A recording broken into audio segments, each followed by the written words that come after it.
Did you see Tom Brady's writing in the Players Tribune?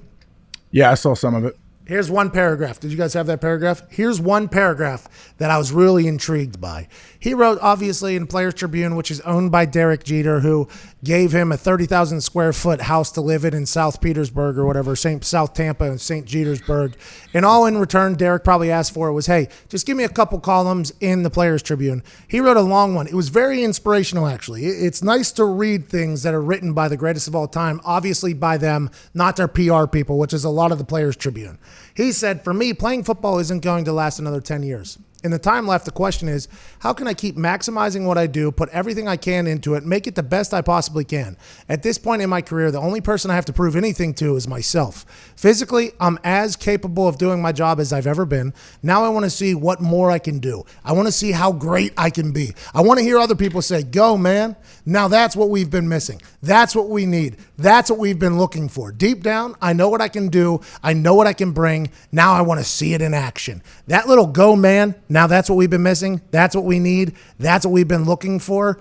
Is so telling right there on what this guy for 20 years, known by everybody as the greatest of all time around this sport, just wants to go to a place. And in there, he also talked about listening to him and hearing him out, being seen and being heard and ideas. It's very, very telling on how he felt as his time towards the end there as a Patriot and why he wanted to get out and experience something different. By the way, a lot of success was had the Patriot way. I'm excited to see Brady, a free bird out there flying. I can't wait to see that guy spread his wings a little bit.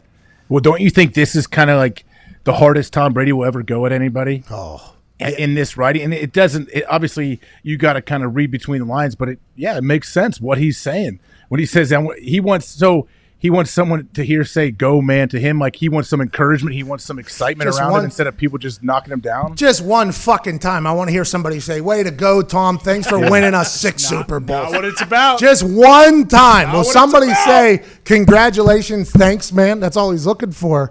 There's been a couple things I think he said kind of in between the lines that would be the most he's ever taken a shot. That is one of them. And then in his original one, he said, I very much understand that in this business of football, it's not what you have done. It's what you'll do in the future and what you're potentially going to be next year. And your value is what I think that was a conversation that was potentially had about negotiating for his contract. I think that was something that was potentially talked about. And boy, just like I think Cam Newton is going to be on a revenge tour, somehow I think the greatest of all time is nestled up somewhere in a 30,000 square foot house, learning everything he has to about this Bruce Arians offense, running virtual plays on Zoom with Godwin and Evans. And I think they are going to be really good this year. Yeah, I agree. They should be really, really good. I don't know if they're good enough to make a run at the Super Bowl. We'll see. But, man. Me neither. Because the Niners? No, the Niners, I don't know. Saints. I don't know what the Niners are going to be. I'm not 100% sold that the Niners are going to be back. Really? I mean, I think they're going to be very, very good.